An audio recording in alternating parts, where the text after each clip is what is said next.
شاہ عبد الغنی کا بیٹا، شاہ ولی اللہ کا پوتا.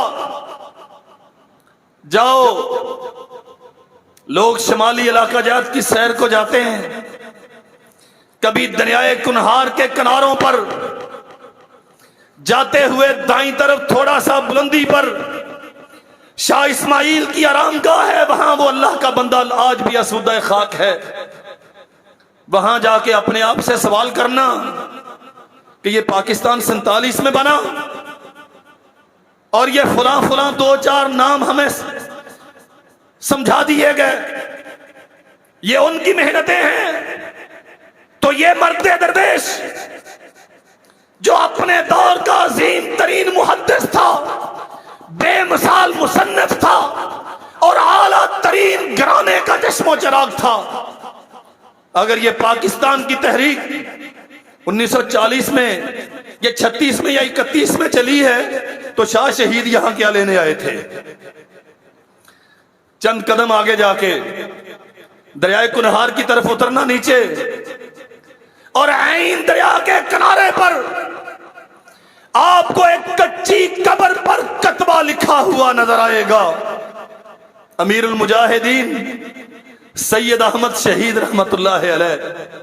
خود سے سوال کرنا، میں کس تاریخ کا شناور ہوں کہ یہ 1826 میں گھر سے نکلے اور 1831 میں یہاں آ کے سکھوں سے لڑتے ہوئے اس وطن کو اللہ کے لیے خالص بنانے کے لیے، اس دھرتی کو رب کی بندگی کے لیے غیر اللہ کی پرستش سے، سارے بتوں سے، سارے غیر اللہ کے ان استھانوں سے پاک کرتے ہوئے جام شہادت نوش کر گئے. اگر یہ تیرے ملک کی تحریک 1931 میں خطبہ الہ آباد سے شروع ہوئی یا 1936 میں محمد علی جناح کے انگلینڈ سے واپسی پر شروع ہوئی تو سید احمد شہید کی قبر وہ رائے بریلی کی بجائے دریائے کنہار کی لہروں کے کنارے کیوں بنی ہے؟ 1857 انگریز نے اسے غدر کا نام دیا. میں اسے اپنی تاریخ کا فخر سمجھتا ہوں. ان اکالی میں سلاسہ کے پرستش کرنے والے، صلیب کے پجاری اور عیسیٰ علیہ السلام کو اللہ کا بیٹا قرار دے کے اس کے سامنے جھکنے والے عیسائیوں کے خلاف 1857 کی جنگ آزادی 1-2 کی بات نہیں میرے بھائیوں. انگریز لکھتا ہے پشاور سے لے کر دہلی تک کوئی درخت ایسا نہیں تھا جس کی ٹہنیوں کے ساتھ حریت پسندوں کی، مجاہدین آزادی کی لاشیں لٹکی ہوئی نظر نہ آئی. صرف دہلی کی تاریخ پڑھ کے دیکھ لو، ایک ایک محلے میں 40 لوگوں کو ایک ایک وقت میں ذبح کیا گیا، قتل کیا گیا، اور لاکھوں کی تعداد میں بر صغیر کے طول و عرض میں مسلمانوں کو پھانسیوں پہ لٹکایا گیا. کتنے علماء کی گردنیں کٹیں، کتنی فضیلت کی دستاریں سروں سے اچھلیں، کتنی ماؤں کے بیٹے ان کی نگاہوں کے سامنے ذبح کیے گئے. 47 تو بہت بعد میں آیا.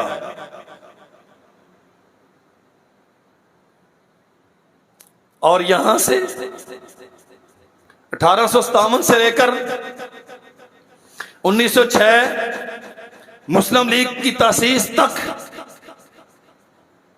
مسلسل تحریک آزادی سلگتی رہی، یہ دلوں میں پنپتی رہی. حریت پسند آزادی کی خو میں کڑتے رہے.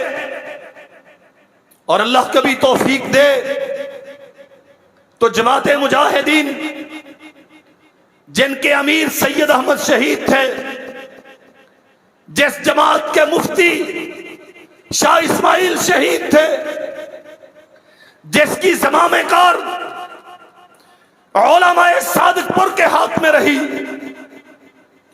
مولانا ولایت علی اور ولایت علی، اور ایک لمبی داستان ہے